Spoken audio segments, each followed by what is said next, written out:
Hey guys, we are now at the Weeview and they have a 3D camera. So this is a very light, small, compact 3D camera. So it has two camera lenses and two cameras basically, and it makes a 3D image.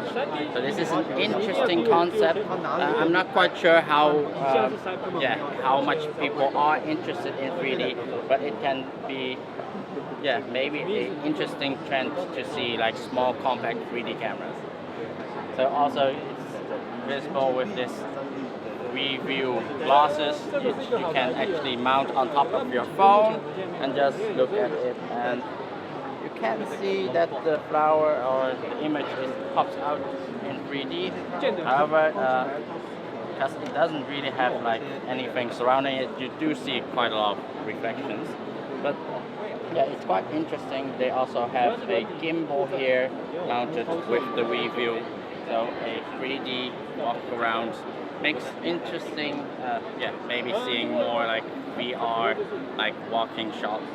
So yeah, that was it at Weeview, and see you next time. Bye.